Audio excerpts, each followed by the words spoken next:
Meantime, stocks are wrapping up a turbulent November. Joining us today, Dan Greenhaus, Chief Strategist at Solus Alternative Asset Management. Dan, happy Friday. Good to see you. You too, sir. Sounds like you think the mid-month AI freakout may be behind us. It looks that way. Listen, again, admittedly, there was a lot of nervousness about the amount of CapEx spending on the part of the large hyperscalers, but I keep coming back to the earnings reports themselves. You have most recently NVIDIA, obviously the biggest and most important of all the names. Their report was quite good. You have all the derivative names underneath that. Christina brought up Vertiv, their report was quite strong, Amphenol, Eaton, et cetera. Any name even tangentially exposed to this idea was good. So I think you just had a moment where people decided to exercise some selling pressure, if you will. And to me, it was momentary. It's not emblematic of anything longer lasting. All right, so what do you think dynamics change markedly after year end going into 26?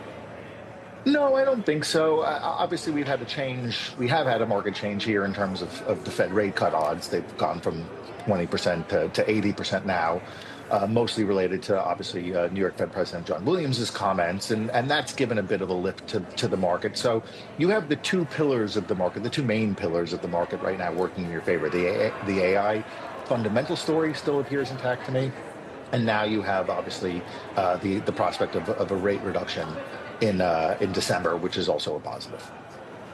When you judge you said that if you look at the earnings themselves, the AI trade is still intact because the demand is still there and the capital spending is still there. But haven't we moved on to wondering if the payoff will be there, not just all of the capital spending? We know there's fundamentally tons of demand for NVIDIA chips and building data centers. That's what drove the first leg. The second leg, though, is the adoption by enterprise and by consumer and how fast that's coming and how profitable it'll be.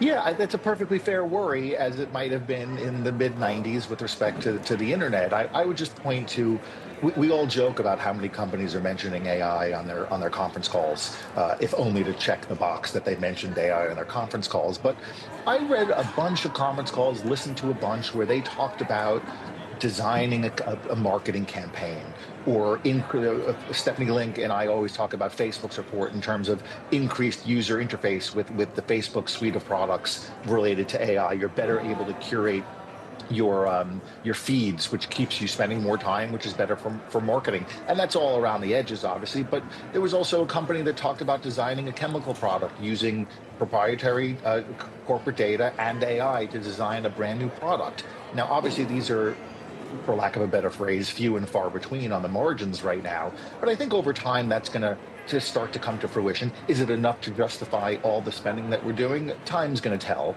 But I do see evidence that this is starting to have an effect on productivity and product development.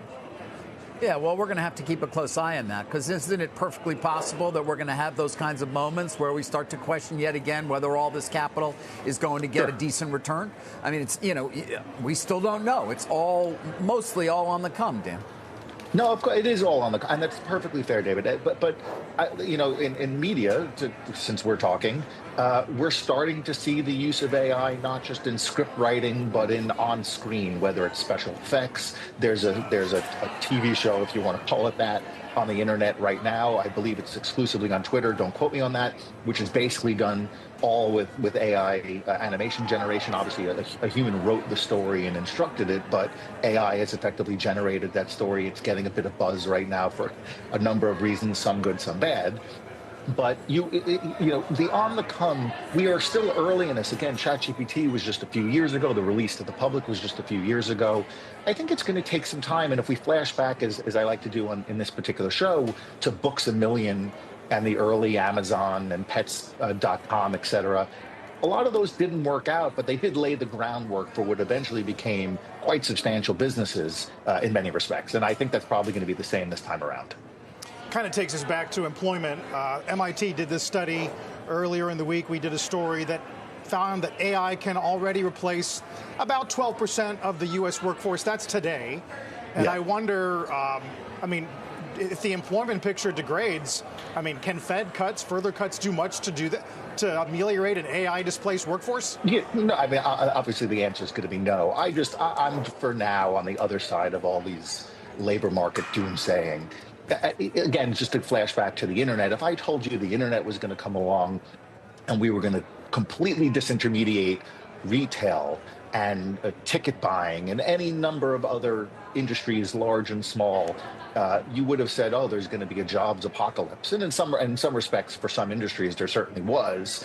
But there's 160 million people working today, obviously considerably larger than was the case in 95, 99, 2003, et cetera.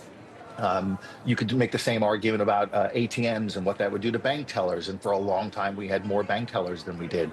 So I read these stories about how AI is going to displace 12% or 25 million jobs or whatever they do. I don't. This is America, and we've always found a way to create new jobs, new productivity, new labor, et cetera, et cetera.